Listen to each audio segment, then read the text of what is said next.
You know, when you have a show about gratitude, you've got to be grateful for your sponsors.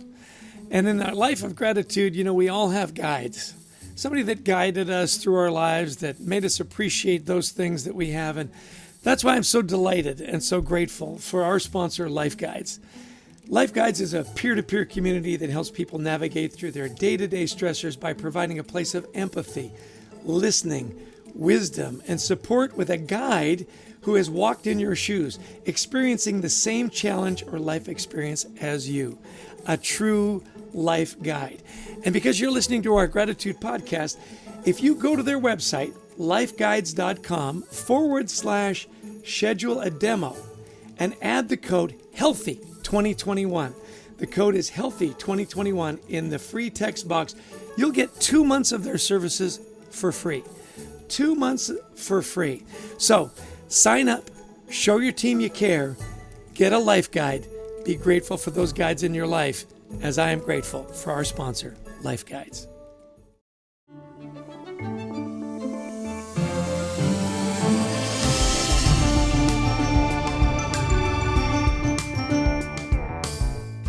Welcome to the Anxiety at Work podcast. I'm Chester Elton, and this is my co-author and dear friend, Adrian Gostick.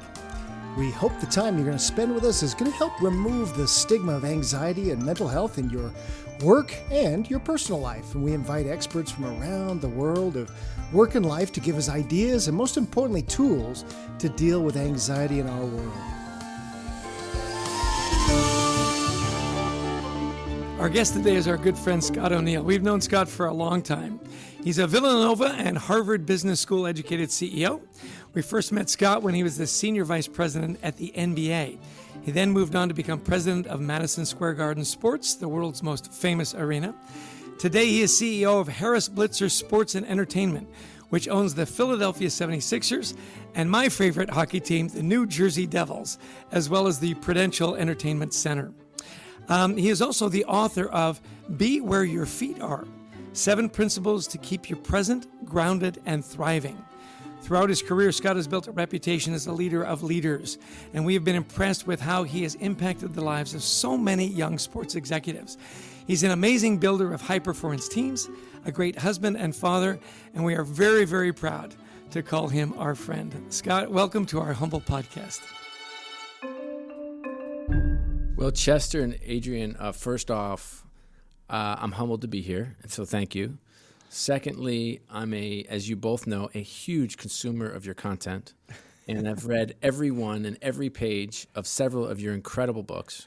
The latest book, Anxiety at Work, which I know comes out in early May, I cannot wait to read, and I'm a huge fan. I think what you're doing in terms of this podcast, what you're doing in terms of your book, and what I read and consume from you online matters more today than it's ever mattered in the world. And not surprising that 2 thought leaders would be driving into a topic when we need it more than ever. So thank you for that.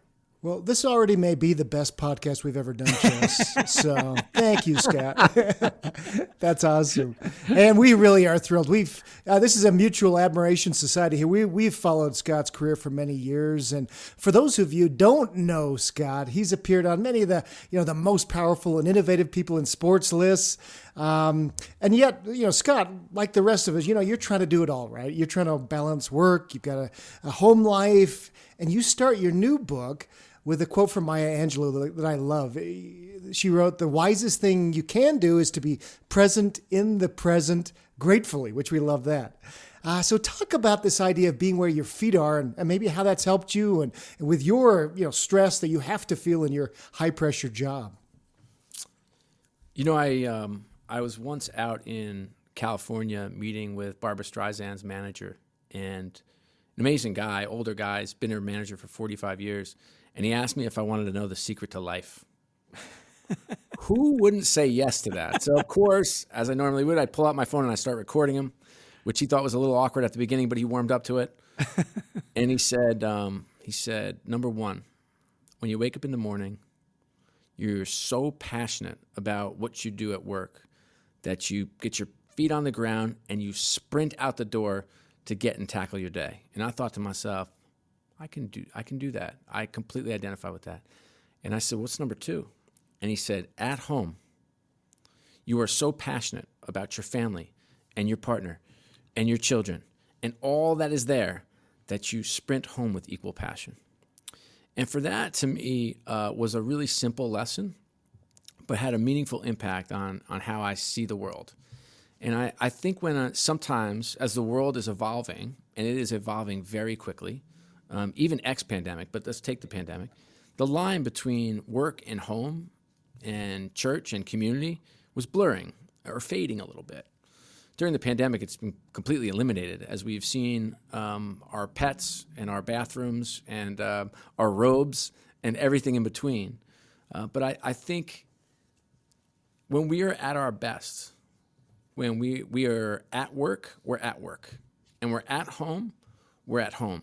And if we have to take a break from work and make a call to our daughter who might be struggling with something or calling to celebrate something from school, that we are entirely 100% with her. We are 100% where our feet are. And here's the challenge, though. Because we're oftentimes have 1, 2, or 3 screens in front of us, I oftentimes work with a phone and 2 iPads. That's how I work. And so I can be talking on the phone and have full range of motion to go scroll through social media and check my texts and my emails at the same time I'm talking to somebody. Now, if I'm doing that, how effective am I in that conversation with my daughter? Right. I'm not. And so, and by the way, if I want to check social media, I should be entirely engrossed in social media because part of my job is understanding what the sentiment of the marketplace is. And that's an important part. And by the way, staying connected with people on my email and on my text, that's an important part. It's just the way the brain works. You can't do all 3 at once, not effectively anyway. So I find that when I'm at home, I want to be at home. When I'm connected with my wife and we're at dinner, I'm not picking up my phone. And when I do, by the way, she's an incredible reminder because she says to me 2 words, I'll wait. And that to me is the magic sense of extreme guilt. And I know what she's trying to say, and I know where she's trying to lead me, and she's right. And she says, hey, no, seriously, Scott, if there's something more important on your phone, and that text is more important than this conversation, go ahead and take it. I'll wait. I'm here. And so 2 lessons there. One is get people around you to tell you the truth, and get some real feedback. And secondly, stay grounded and be present. Can you imagine this podcast? I'm with 2 of the great thought leaders of our time. Can you imagine if I was checking stock quotes right now or cruising through Twitter to see what was up with the Devils game tonight? That's not a good use of my time. And it's not good use of your time. And so I think, to be able to be where your feet are and stay grounded gives us quite a competitive advantage. I love that. I know Lisa, and I can picture in my mind's eye exactly that conversation. Oh, wait. No, seriously, Scott. If there's something more important than me, just let me know. Yeah, it doesn't feel great. No. Hey, listen, there's a lot of talk in the workplace and just life in general about wellness and mindfulness. And it's been a tough year for everybody, whether you're schooling your kids or you're working from home and all those adjustments that we've got to make. We get caught up in the death scroll through the news cycle, and that news does not tend to be positive, if at all. So what are some of the ways that you found to stay grounded and be present in the tough times, other than Lisa saying, oh, wait? Yeah, well, I have a couple of little tips and tools. But first, I will say that as difficult as this year has been for everyone, there have been some incredible moments. And for me, really impactful opportunities. And I do like to call out the family dinner, the lost art of the family dinner. And I'm in a business where I work 100 to 150 nights a year. Oftentimes I get home at midnight. And for the last 365 days, I've had family dinner every night. I mean, what a blessing that is. And so to be able to connect and ask questions and talk. I mean, I have teenagers. So for those of you who have teenagers out there, the conversations usually start something like this. So, honey, how was your day? Fine. Well, how was school? It was good. Okay, well, what did you learn? Not much. You know what a family dinner does? Doesn't allow for that anymore. And so we have topics. We talk about what inspires us. What have we read? What are we studying? What do we want to learn? How are we growing? And we have made chicken soup, if you will. And I think, my daughters are very creative, so we've had theme nights as well, which may not be inspiring to some, but they've been dress up as your favorite movie character. They've been dress up as your favorite color. They've been see how many articles of clothing you can put on in one sitting. So we have had fun, and it's never dull. But in all the difficulty and all the stress and all the anxiety, I have found peace in my own home, which has been a gift and a blessing. And having that connect time between Zooms, the crazy Zoom life, has been wonderful too. So that 10-minute break between calls, or that 15-minute break between calls, which I script in, just tip number 1, is stop scheduling hour meetings and stop scheduling half-hour meetings. It's the simplest thing you can do if you're overscheduled. 45 minutes and 20 minutes, and give yourself a break and stop jamming yourself call to call to call to call to call. It's not healthy, and it's not productive. But generally, I will say that my trick of the trade, and something that if you work with me at HBSE, you'll hear just about every time I speak, is that I think the formula for your best opportunity for mental health and wellness is around doing something for your body, something for your mind, and something for your soul every day. And something for your mind is probably the simplest, because there's so much content out there. This podcast, for example, might be something somebody listens to that isn't directly related to work. It isn't directly related to how you pay your bills, but it makes you smarter, stronger, makes you think, maybe challenges initial thought. But if there's a great podcast or a great book like Anxiety at Work coming up, or if you have a great social media feed like Chester has, which is one of my all-time favorites on LinkedIn, if you have a TED Talk, like those types of things, just do one a day. I'm asking you to commit 5 minutes of your time to learning something or being enlightened by someone. The body, to me, is simple as well. It's like, what is your commitment? We need to get our heart rates up. And whether that's, in the prime time when things are going well, it's my 6 a.m. hoop run at work. And yes, I am 51 years old. And yes, I can no longer guard a stop sign. But the mouth is still running like a 25-year-old Scott. So, that is my favorite sweat. I've kind of relegated myself to incredible walks with Lisa through the woods behind our house. And I've become one of those crazy Peloton junkies. And it doesn't matter what you do, it just matters that you do it. And so we've got to commit to our body. And the second thing is oftentimes uncomfortable for people to talk about at work, not so much for me, and that's your soul. And I define that very differently. For some people, it's really simple. You read your scriptures, you get on your knees and you say a prayer, and that is wonderful if that touches your soul and that's the way you take in the world. But there are other ways to touch your soul. One might be through yoga, for example. Runners oftentimes find that stillness. Some people like to meditate. Another great tool. Sometimes you might just sit outside and listen to the birds chirp in the spring air, and that's wonderful. But that stillness, that 5 minutes a day, I can tell you we all need. And so that's my simple formula. And it's been something that I've espoused and lived. It was really surprising when I read the introduction to your new book, Scott, which is wonderfully written. It was surprising to me. I was not expecting, we know you as a high-powered executive in sports, and you were writing about the world during the pandemic stilled. And the world needed it. And we've been talking about that in my family as well. Isn't it interesting, with all the terrible things that have gone on, the world actually needed this moment to regenerate. And we did as well. And in most cases, we just didn't even notice it, did we? I think that's it's really astute. I do think that we needed it. I don't think we needed it for this long. Yeah, and agree I with you. definitely don't think we needed this many people to pass away, or this Yeah. many people to suffer. But we needed a pause, and I think we all did. And so our challenge as thought leaders, and our challenge as now, I consider myself an author now, with my fellow authors. We need to help people appreciate and understand what they learned, because life is full of missteps and potholes and troubles. And I always, when I was a young man, I had this vision that everything was just going to go right. And I read all the articles that said, every CEO has been fired. Every CEO has bankrupted a company. Every successful person has fallen off the map. And I was like, yeah, that's them. And I used to read, no, but you can learn great lessons. And I'm like, those are not the kind of lessons I actually want to learn.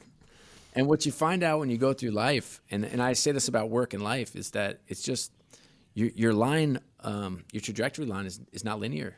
And I wish it were. It would be so easy. Can you imagine you wake up, you're like, everything went well again today? This is awesome. But unfortunately, we have, life gets in the way. And life is messy. And it's okay. And being okay with messy gives you perspective and teaches you incredible lessons. And it's why when you get older, they say you're more wise, just because we've walked through the fire a little bit. And I think that we'll look forward, 5 years from now and 10 years from now, and hopefully we'll look back and count the blessings and count the habits we formed and count the changes of behavior or the incredible relationships we've created and things we've learned through this time. Well, it brings me, one of the concepts you talk about in your book is the seesaw, which I thought was really good. We have times where we do have more, we need to focus maybe more on our personal life or times more on our work life. So, as somebody who is a leader of leaders, what are some tips you give to managers who are listening to this to help them maybe leave their work at home leave their work at work when it's appropriate or focus when necessary? What do you tell the people in your care about that idea? Yeah, that's a great question. I usually tell them to be where their feet are, for one.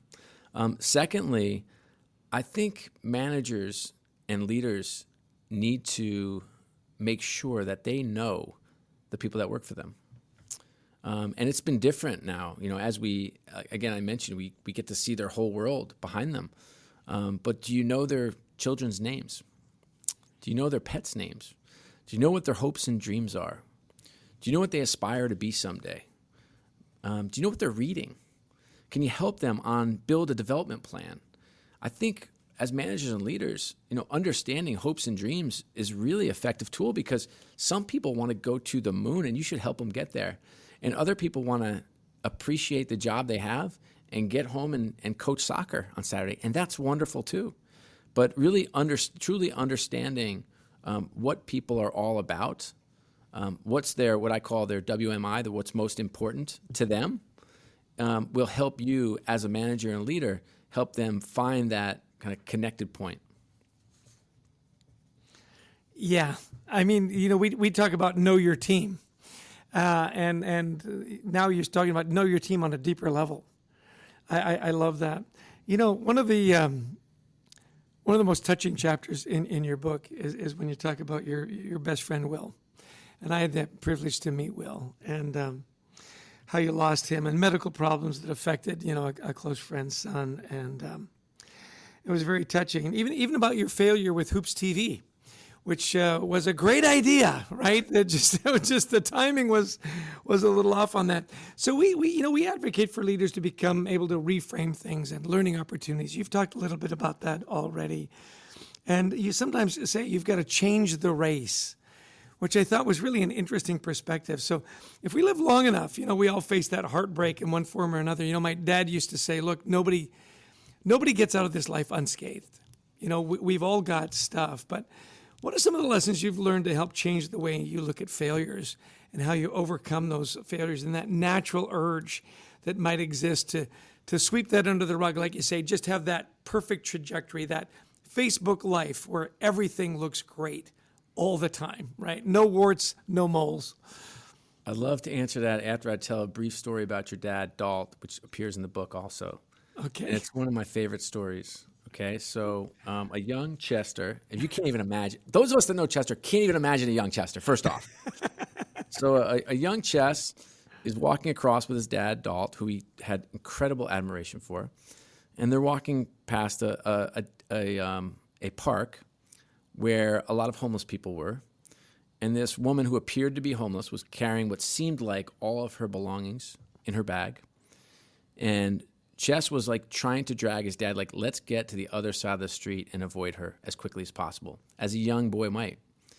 And unfortunately, her bag broke. She tripped, and everything fell out.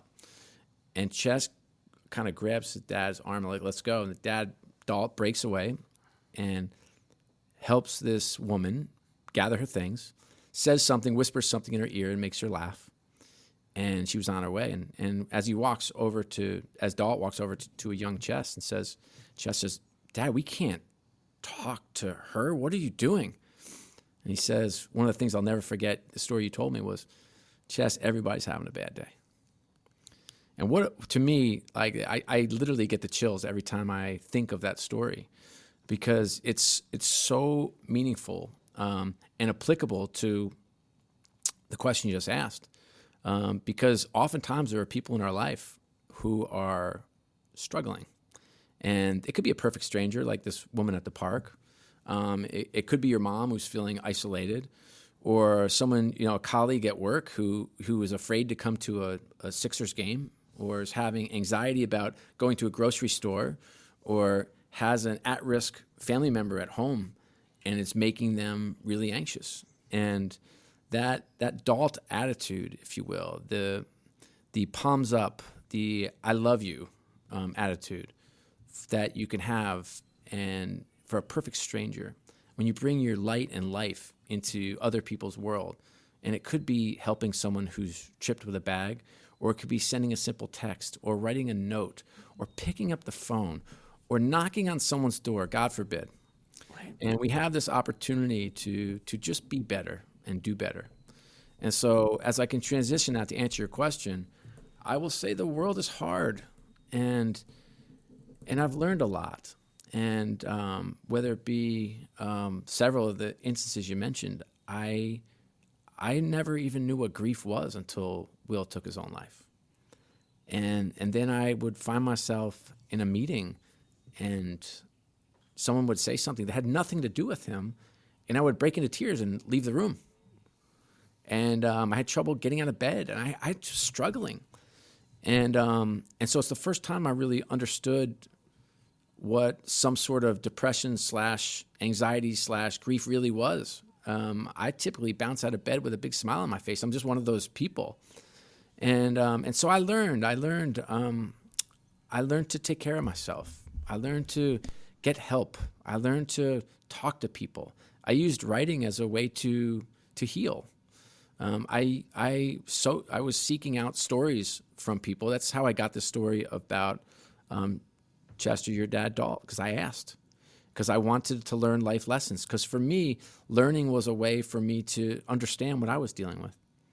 And so I think we're blessed with these pitfalls. And when they happen to you, I think I always say, I say this about my daughter sarcastically. I always say, so you're the sun, right? Meaning not the sun as in son and daughter, but you're the sun, and we all revolve around you.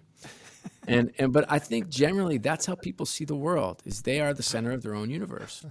And what happens when you're in the center of your own universe is your lens is too small.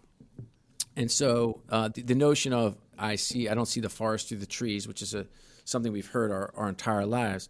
I think a better way to say that is just pull the lens back a little bit. Because when you're looking at whatever you're dealing with, you fail a test, you have a bad breakup, you go through a divorce, even as severe as a miscarriage. We've unfortunately been through several of those in my family, or you get a disease, or you get COVID, whatever the case may be. It seems to be the most important thing in the world, and it isn't. And we lose perspective on all the amazing, incredible blessings we have in our life. And so I always point to my youngest daughter, Eliza, who keeps a gratitude journal, which is really simple, right? I mean, we've heard that the value of gratitude journal. I mean, we got the apostle of appreciation right here with us. So, I mean, the value of a gratitude journal seems so simple, but to do it for not miss a day for 3 straight years, 14 new things, has never repeated a thing. Wow, that works for me. She also has a positive thoughts clicker. Think about this. So if you go by her bedroom at night, you'll hear click, click, click, click, click, click, click, click, click, click, and that's her positive thought clicker. Oh. And by the way, if you met her, she's not the most positive person. She isn't, and so she knows that she needs to she's got to feed the beast. Oh. Yep. And so she knows she needs to do that so that she can wake up seeing life for what it is, which is full of all these incredible blessings. How old is Eliza? She's 14. Oh, so she's going to be our future CEO here. Yeah. That's awesome. Love that. Yeah, I told her I don't want to work for her, though. That's Good awesome. call, Dad. Yeah. Hey, the tough kind of times leads us to the analogy of the purple water buffalo you use in your. We've heard you use it with your teams, and now we get to read it in your book, Be Where Your Feet Are. And so, walk us through that analogy and how you use that with a team, and what that means, if you could. Absolutely. So, when I first was hired as president of Madison Square Garden Sports, it was a difficult time for the company. They had gone through some pretty high-profile PR fiascos, and so it was a time for change. So I came in with a mandate to change, and one of the notions was let's see if we can lift up this culture. Knowing that there would be some turnover, unfortunately, and knowing that we would go through some intense periods of change, and that we'd have the chance to reset the vision and mission for who we are and what we wanted to be. I came in with that platform, which makes life pretty easy. And by the way, I'm a New York kid. I mean, can you imagine like a New York kid gets to be president of Madison Square, the world's most famous arena, the New York Knicks, the New York Rangers. So it was one of those pretty incredible opportunities, dreams of a lifetime. And on my first day, they didn't do a lot of all staff meetings and all communications. So I brought the 500 some odd people together in a big ballroom, and I put on a video. I opened for 2 minutes. I said, hey, some of you know me, some of you will get to know me. I do want to play a short video. It's 9 minutes long. It's a little gory, so stay with me. And I played this video, and it takes place it's called the Battle of Kruger Park, and 25 million people have seen it on YouTube. And if you haven't, I strongly suggest you watch it. And essentially, it's shot by some tourists, and they're watching this incredible herd of water buffalo kind of come up into this watering hole, and the tourist notices that a pride of lions are crouching in the grass, waiting to attack. And sure enough, they do. All narrated throughout by this tourist, and they of course go after the smallest, weakest buffalo, a little baby, and they jump. 3 lions jump on this little buffalo, and it topples into the water, and they're trying to get that thing out back on land so they can have leverage to have their lunch. And just about as they drag it outside, a big croc comes and snaps on the leg, and a tug of war ensues. And the Lions win, and you can hear the tourist say, "The Lions have won! The Lions have won!" Like he's commentating a sporting event. And then he pans back the camera, and you see this herd of water buffalo, about 300 of them, going shoulder to shoulder, and they're anxious. You want to talk about anxiety? You can see like they kind of come up, and then one like moves to the back, and then they kind of go up together, and they move to the back, and then they come in one by one. They use their horns, and they pluck the lions away, and the baby miraculously gets up and rolls back into the herd, and they walk away. And then I just showed one simple slide. And the top of the slide said, who do you want to be? And do you want to be a tourist? A tourist watches things happen. Do you want to be a lion? You prey on the weak. Do you want to be a crocodile? You stomp on somebody when they're down. Or do you want to be a water buffalo? The ultimate teammate. And I asked them a simple question, and I said, who do you want to be? And I said, here's the great news. You don't have to be anything you don't want to be. But if you're not a buffalo, you just can't work here. And so that is the story, and that I truly believe in that. I believe that I've seen a lot of people. I manage a lot of young people. I get the privilege of running a big company. And I found that to be successful at work, there are 3 core things you need. You have to be willing to work unreasonably hard. You have to be intellectually curious. And you have to be an extraordinary teammate. And that's what being a water buffalo is, being an extraordinary teammate. And it's more fun. We have watched that video. In fact, we've used that video in some of our trainings and asked those questions. And I do love that. Who do you want to be? I mean, it's such one of those questions that's almost like, what is the secret of life, right? What do you want to be? What's your projection? One of the things you taught us years ago, me in particular, is the concept of assume positive intent. And we love that so much, don't we, Adrian? I've even heard your daughters say, API, Dad, API. And it's this idea that, look, people come to work and they want to do a good job. And in trying really hard, they're going to make mistakes. Is it safe to admit those mistakes, to learn from those mistakes? We talk about, all of us at some point, we need a little grace. We need a boss to say, look, I know you're trying hard. It didn't go well. And to give us a break. Explain to us, as you do so well, how you've used positive intent to build these amazing teams and strong relationships, and in doing so, reduce people's anxiety. Sure. Yeah. I actually read the term in an article. Indra Nooyi, I think she's the former CEO, now chairman of PepsiCo. Yep. She was saying that her dad taught her that. And it stuck with me. I heard it about 15 years ago. And in fact, if you come to our house, when you leave the house, on top of the door, chiseled into slate, is API. So we talk about it quite a bit at home, and we talk about it quite a bit at work. And what does that actually mean? I can tell you, because my daughters have used it against me in the wrong context. So I remember one of my daughters was going to the Country Music Awards in Texas with my brother and her girlfriends, and my brother was working for the Dallas Cowboys in Texas Stadium at the time. And she came down, and she was not wearing something that I felt was inspiring. Okay? And so it's something called a romper, which I didn't even know what it was, and cowboy boots. And so I said, yeah, this isn't happening. Go upstairs and change. And she said, API, Dad. And I said, It's not about assuming positive intent. Get upstairs and change. So they do use it with me, but I would like them to use it appropriately. So I think what assuming positive intent is, to me anyway, it's giving people the benefit of the doubt and truly assuming that a person is smart and honest and has high integrity and that they're hardworking and that they want to do what's best. And I truly believe in my heart that that is who people are. Now, are there exceptions? There are exceptions to everything. And as a leader and a manager, and as a dad, and as a leader in the community, I don't manage to the bottom 5%. I manage to the top 5%. And so if you think about how this might translate to you in your life, here's a scenario. So your wife or husband, your partner, says, hey, can you pick me up some milk on the way home?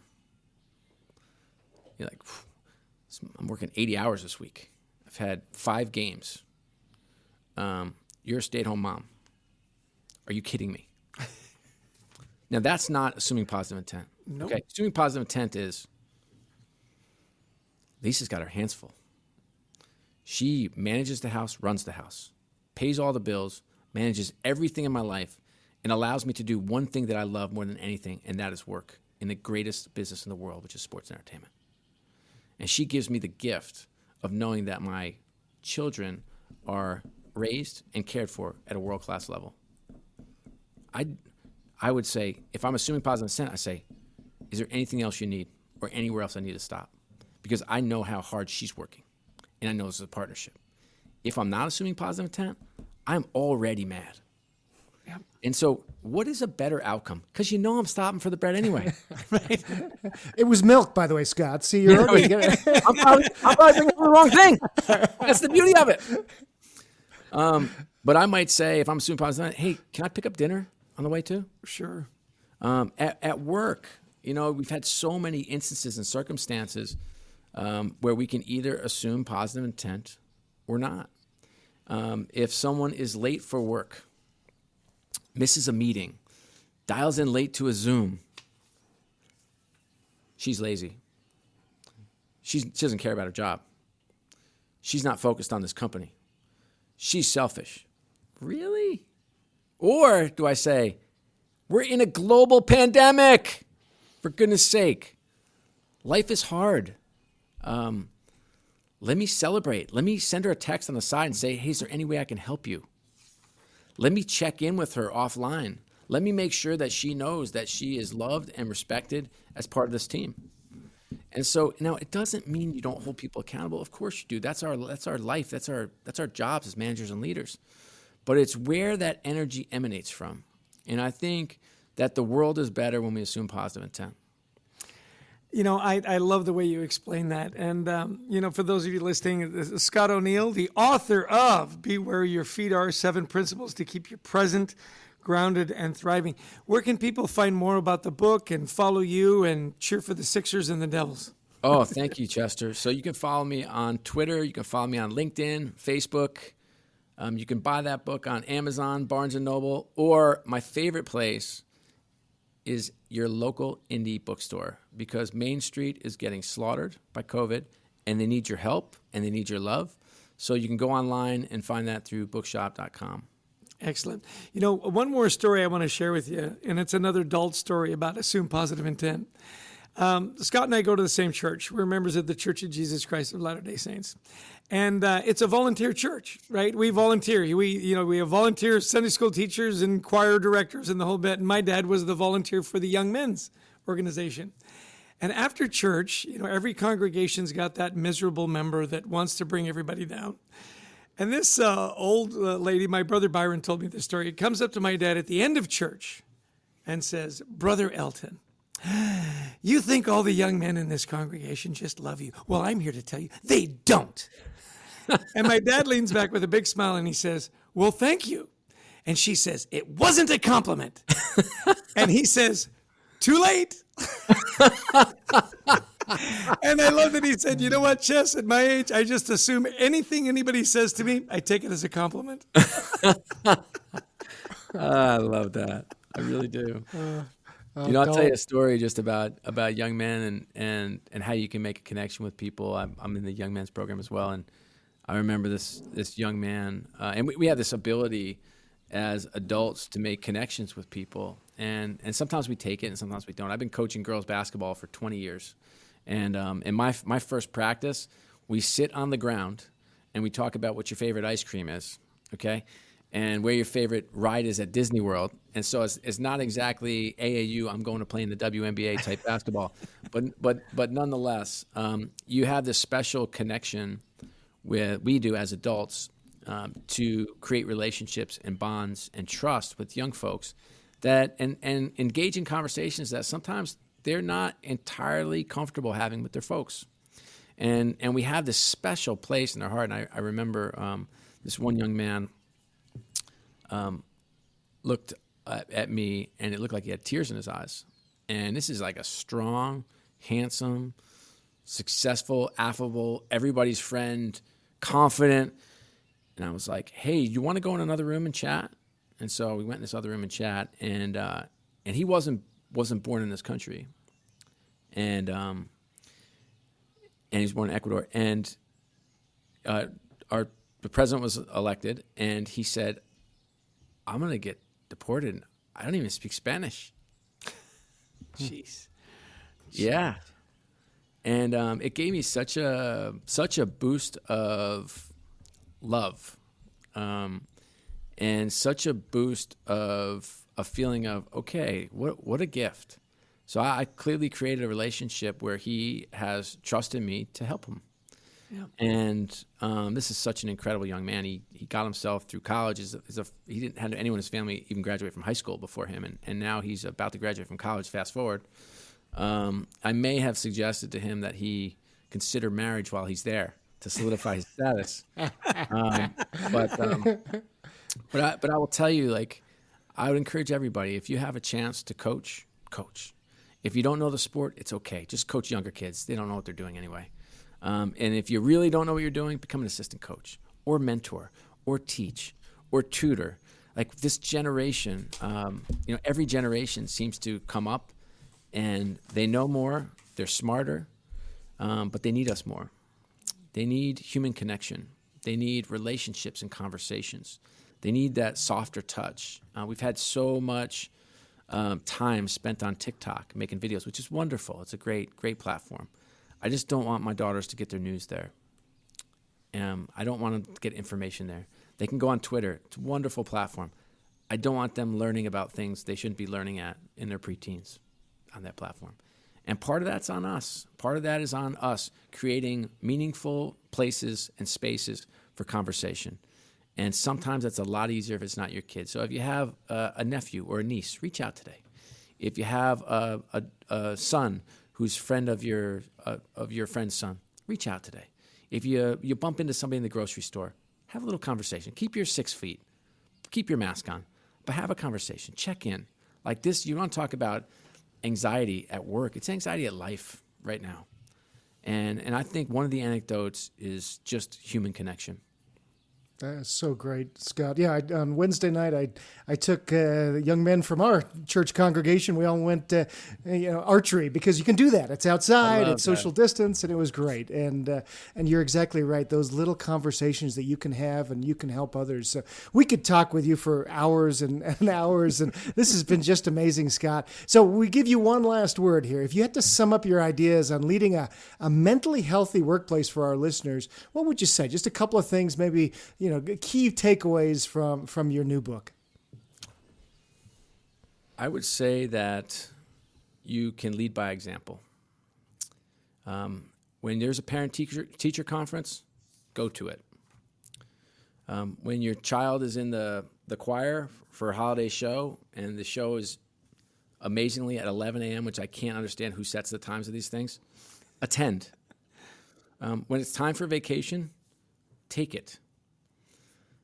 Don't show up from vacation on meetings. Shut them down. Make sure you know the people who you work with. Make sure they understand what is most important to you and that you understand what's most important to them. Be an extraordinary teammate. Be that purple water buffalo. Assume positive intent when you can. Be okay. Create an environment where it's okay to fail because you understand the power of learning, and make sure your team knows it. But more so, I think, than anything else, is trust the process. Like, give yourself a break. I think moms have this, in particular working moms, have this tougher than most, in that we judge ourselves a little bit too hard. Give yourself a break. Assume positive intent in yourself. Make sure that you're not putting so much pressure on yourself that you think you have to do it all, have it all, and be it all today. Do the best you can and appreciate and count your blessings. Amazing. Thanks so much, Scott. We've known you for a long time, and time with you is always well spent and always inspiring.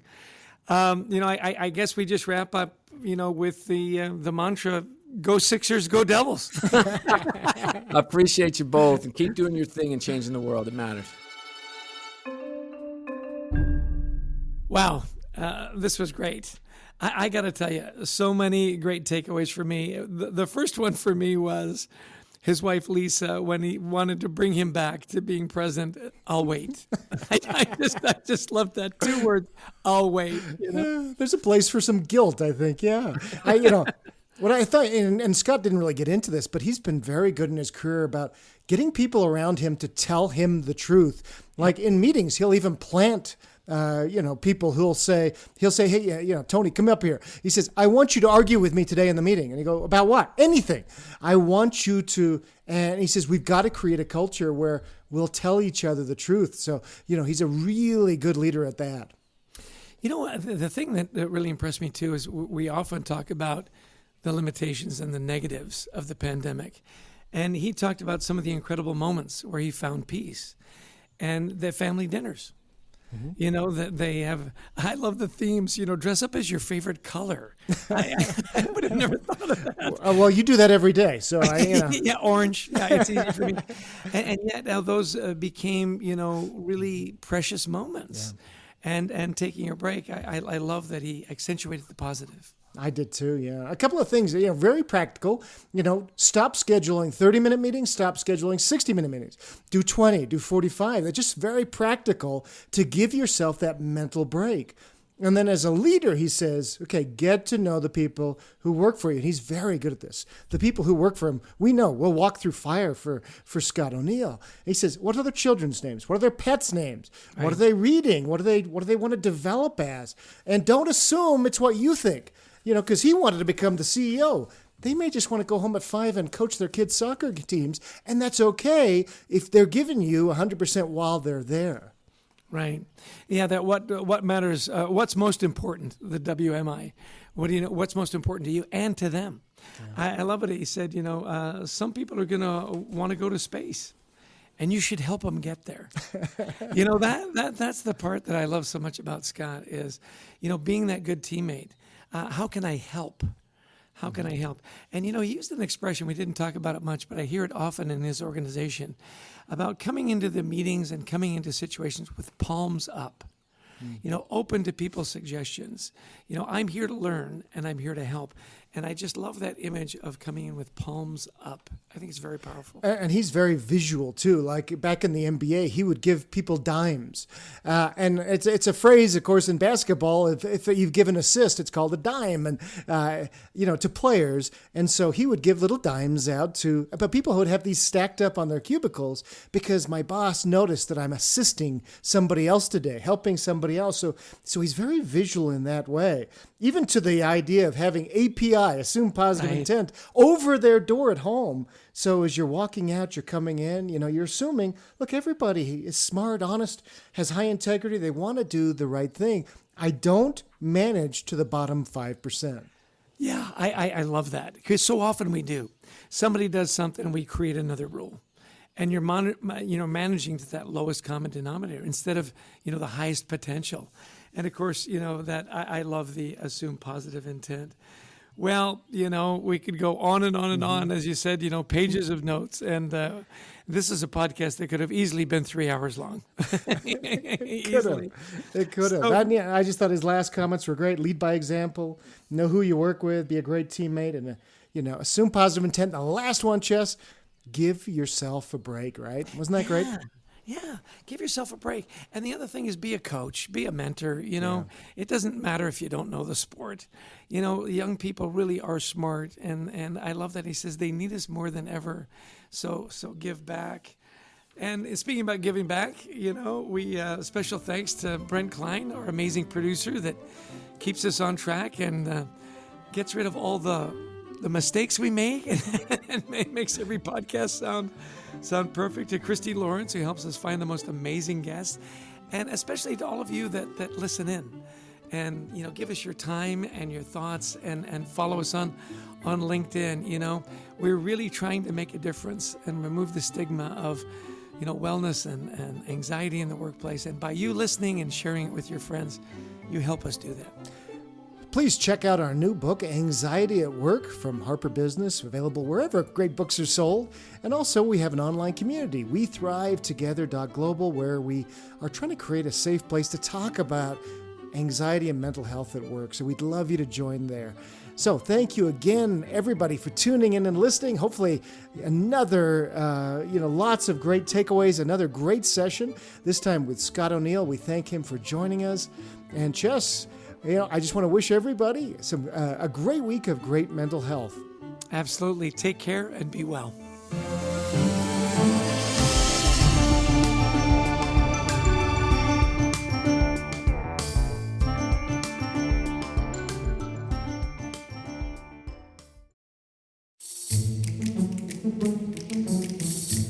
You know, we need people around us that can guide us through tough times, can guide us through anxiety, stress, especially at work. And that's why I'm so excited to welcome our sponsor to the show, Life Guides. Life Guides is a peer-to-peer community that helps people navigate through their day-to-day stressors by providing a place of empathy, listening, wisdom, and support with a guide who has walked in your shoes, experiencing the same challenge or life experience as you. You know, when we are anxious, we need help. We need a guide, and that's what Life Guides does. So, to offer your team this service and show that you care, all you got to do is go to lifeguides.com/schedule a demo and add the code HEALTHY2021 into the text box, and you'll get 2 months of their free service. Think about it, 2 months to have a life guide to walk you through anxiety in life and anxiety at work. So excited to welcome them to our podcast. Remember, it's lifeguides.com/schedule a demo, and in the text box, all you got to do